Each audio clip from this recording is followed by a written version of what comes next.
This video is sponsored by Narrative Select. I have a lot of cameras now, and they all have different strengths and weaknesses, so it makes sense to use the camera that's right for the job.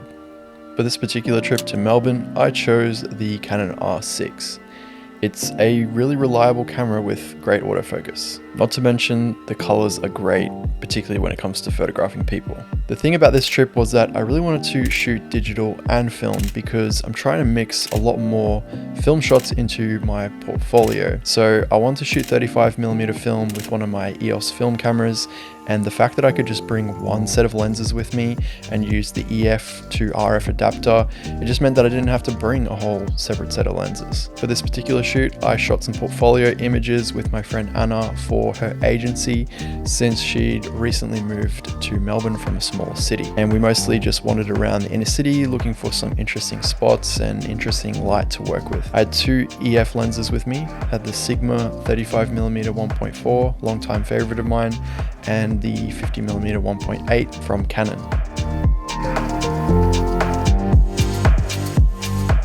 The first location that I had scouted was this sort of green painted wall alongside a nice red brick, and I just really liked the color contrast of this location, and I liked that the light was very soft as well. Shooting here completely in the shade is very easy. You get a nice flat even exposure overall.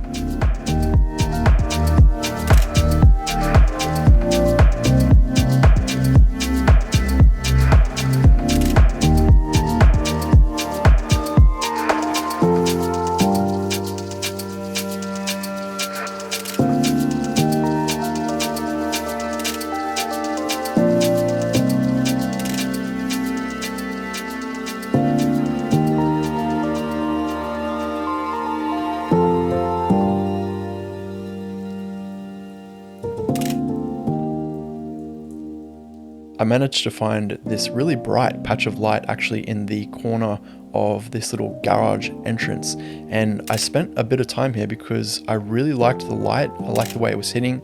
I don't think it was from the sun directly. I think it was some kind of reflection off a building, so I knew that it was fleeting, it was going to go away really soon. And you can see me in these behind the scenes shots focusing and recomposing with the film camera. I'm really trying to use that center point, as it tends to be the most accurate point on the older DSLR style cameras. And it's something I don't really have to even think about with the R6 because of the face and eye detection. One of my favorite photos from this location has a completely different composition. I was sort of trying to play around a little bit with the composition, doing something a little bit out of the ordinary. So I decided to do this like mid-length shot, but kind of cut off the top of Anna's head a little bit, and actually really liked the way that it came out.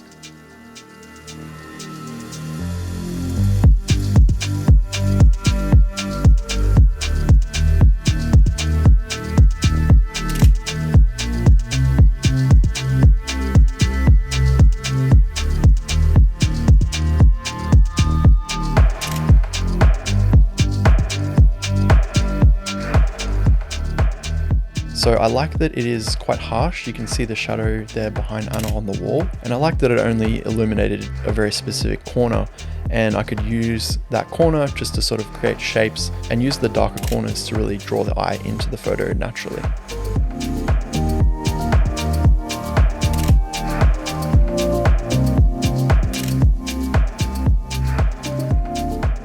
When it came to the digital photos, I shot quite a lot of images, and what I always do before I start a new Lightroom catalog is cull my photo shoot. So I only import the photos I'm actually going to edit, and that's where today's sponsor, Narrative Select, comes in. If you're at the point where Lightroom is slowing down and taking extra time to check focus on each and every photo, Narrative Select is a totally free tool that I use, and it pretty much solves all of these problems. Importing into Select takes a few seconds, even with thousands of raw files, and you can flick through them one by one, star your images, and when you're done, hit the ship button and Lightroom opens automatically, and only those photos that you picked are selected for the import. The software will detect out of focus photos automatically. It can tell if someone in the photo has their eyes closed or is mid blink, and it can even filter out those photos automatically with just a click of one button. This is a tool that I personally use on a weekly basis, and I can't recommend it enough. Check out the link in the description to sign up to Narrative Select completely free. Right now they also have some amazing Black Friday deals. If you're an existing Narrative Select user and you want to upgrade that free account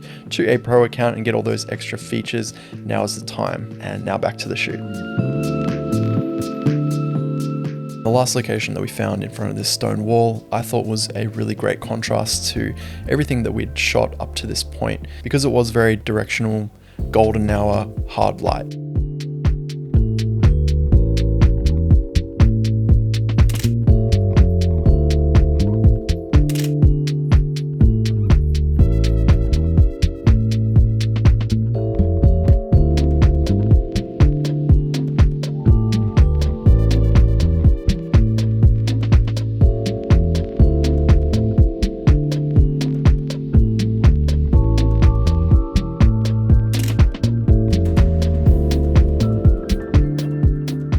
And I tried a few different things here, but there was one particular photo on the EOS 7 that I thought really stood out, and it was shooting with the light coming from directly behind me. I really like how the shadows fell on her face, sort of creating that Rembrandt lighting, and because the light was definitely very strong, the background is nice and dark and it just creates a nice contrast, I think. I also found this little staircase, which I took the opportunity to shoot some sitting down photos since we hadn't done any of those yet. I think there were some really nice ones in there.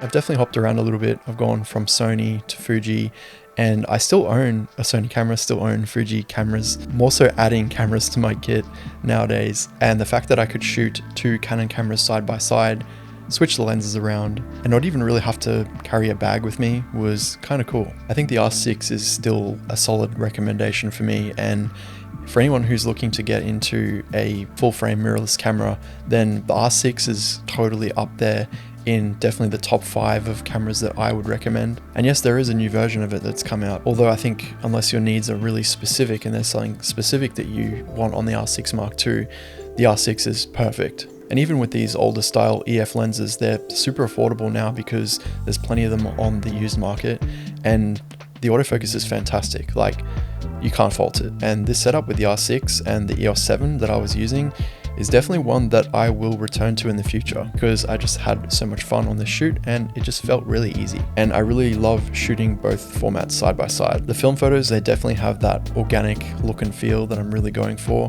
but it's always good to have a backup because you never know what can happen with film. It's volatile. It's like a chemical miracle, they say.